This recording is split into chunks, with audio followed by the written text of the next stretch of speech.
안녕하세요. 책 읽어주는 강사 손정입니다. 오늘은 아베 피에르 신부님의 단순한 기쁨이라는 책을 한번 소개해 볼까 합니다.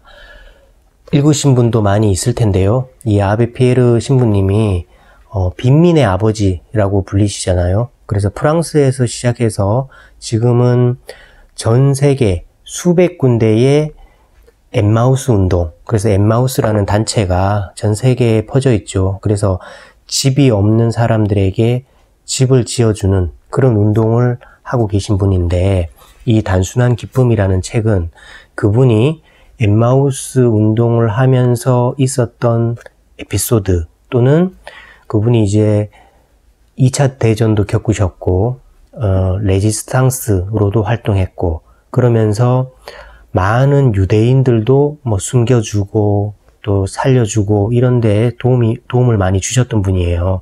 그런 에피소드들, 그런 것들을 이 책에 쭉 써놓으면서 그곳에서 자기가 느낀 삶의 의미, 그런 거를 써놓은 책이 바로 이 단순한 기쁨이라는 책입니다.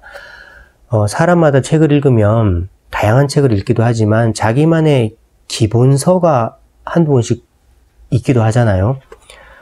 기독교를 믿으면 성경이 기본서가 될 테고, 부처님을 믿으면 금강경이 기본서가 될 수도 있겠죠. 그리고 어떤 사람은 논어나 노자의 도덕경 또는 장자, 이런 책을 자기의 기본서, 또는 철학을 좋아하시는 분은 니체를 읽고서 자라투스트라는 이렇게 말했다, 이런 책을 자기만의 기본서로 두고 이렇게 쭉 보면서 어떤 철학의 프레임으로 잡고 사시는 분들이 있잖아요. 이 책도 사람에 따라서는 어떤 자신의 기본서로 두어도 좋을 것 같아요. 너무나 좋은 얘기가 많이 나옵니다. 그러면 오늘은 이 책에서 어떤 에피소드를 통해서 삶의 의미를 전하는지 두 가지 정도의 에피소드만 한번 알아보도록 하겠습니다. 먼저 이 책 초반부에 이런 게 나옵니다. 이 아베 피에르 신부가 처음에 이제 자기가 프랑스에 어떤 이제 집을 한 채 얻어요. 이제 집을 얻어서 이제 혼자 살기에는 너무 크니까 그 집을 이제 게스트하우스로 만들어가지고 거기에다가 많은 이제 빈민들, 집 없는 사람을 받아요. 그런 가운데 이제 집에 이제 그런 사람들로 꽉 찼겠죠. 이제 꽉 찼는데, 꽉 찼음에도 불구하고 이제 사람들은 계속 찾아오겠죠. 이 책에 이제 그런 내용이 나옵니다. 꽉 찼는데 또 어떤 가족이 찾아와요. 어느 한 부인이 새 아이와 할아버지 한 분, 그리고 이제 남편과 함께 이제 찾아왔어요. 찾아왔는데 이제 자기 그 게스트하우스에 내줄 자리가 하나도 없는 거예요. 하나도 없어서 이제 찾아보니까 그나마 내줄 수 있는 곳이 이제 자기가 기도하려고 만들어 놓은 예배실, 기도실이었던 거죠. 거기에는 좀 좁기는 하지만 이제 예수님의 조각상이 있고, 그 다음에 의자가 하나 정도 있고, 그런 곳인데 거기를 내주자. 그래서 예수님의 조각상을 치우고, 그리고 그 가족들을 그곳에다가 머무르게 했다고 합니다. 근데 만약에 또 조금 어떤 사람은 이렇게 생각할 수 있어요. 아무리 그래도 어떻게 신부가 예수님의 조각상을 치우고 기도실을 내줄 수 있냐, 이렇게 생각할 수도 있지만, 이 아베 피에르 신부는 자신의 그 행위에 대해서 뭐라고 설명해놨냐 하면 이렇게 설명해놨어요. 때때로 나는 노숙자들을 위한 우리의 투쟁이 이처럼 널리 발전하게 된 것이 우리 집에 계시던 예수님께서 맨 먼저 당신의 자리를 집 없는 가족에게 내놓으셨기 때문이 아닌가 생각한다. 이렇게 의미를 부여하고 있습니다. 들어보니까 맞는 얘기 같죠.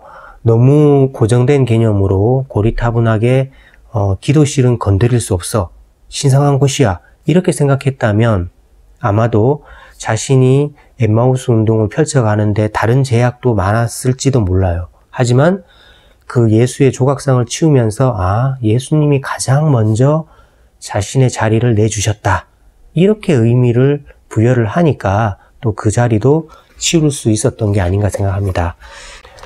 그리고 하나 더 살펴볼 에피소드는 이겁니다. 아베 피에르 신부 하면은 가장 유명한 에피소드인데요. 이 엠마우스 운동을 아베 피에르 신부 혼자서 하다가 이제 지금은 전 세계에 뭐 몇만 명의 엠마우스 운동 멤버들이 있지만 어쨌거나 최초의 멤버가 있었을 거 아니에요.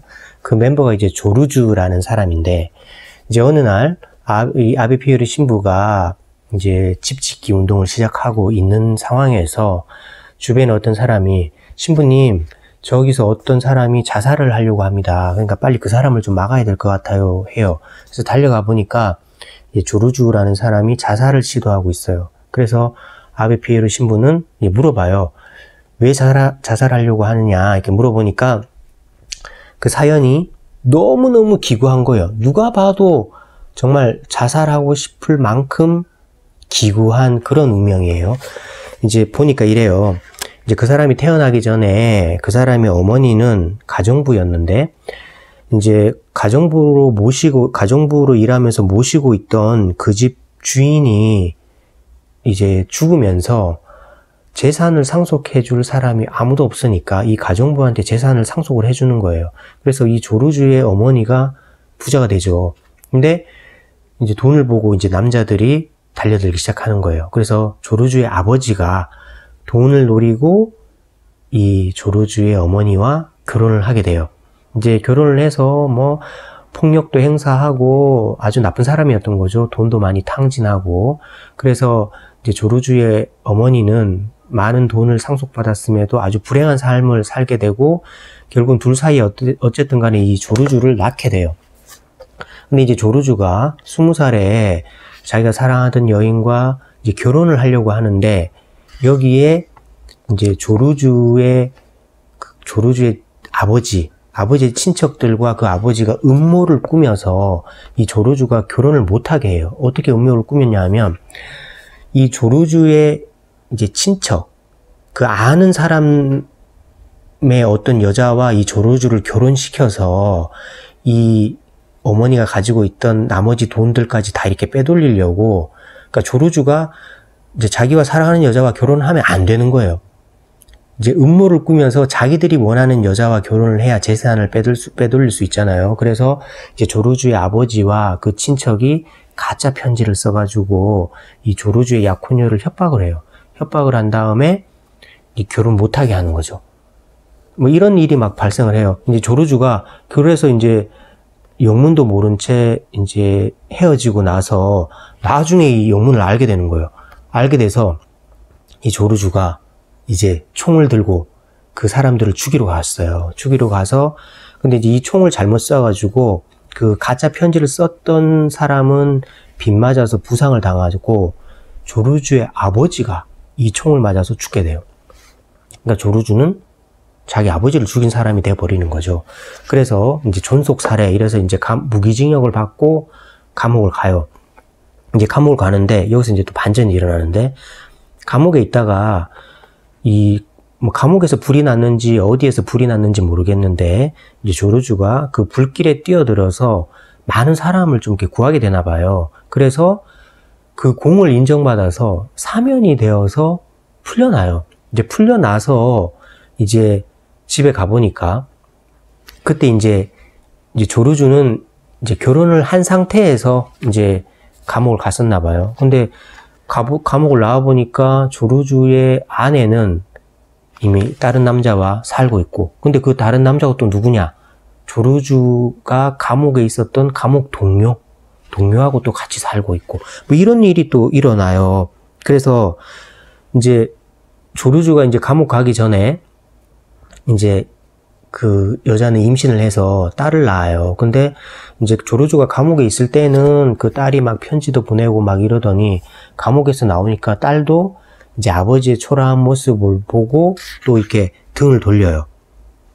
뭐 이런 일이 계속 일어나요. 그리고 나서 조르주는 또 이제 뭐 결핵에 걸리게 되고 뭐 이런 엄청난 불행한 삶. 그러니까 이제 자신의 어머니도 불행해졌고 아버지는 자기가 죽였고 자기의 아내는 자기의 감옥 동료와 바람이 났고 자기의 딸은 자기에게 등을 돌리고 자기는 결핵에 걸리고 뭐 이런 상황이 벌어지니까 이제 자살을 하려고 하는 거죠.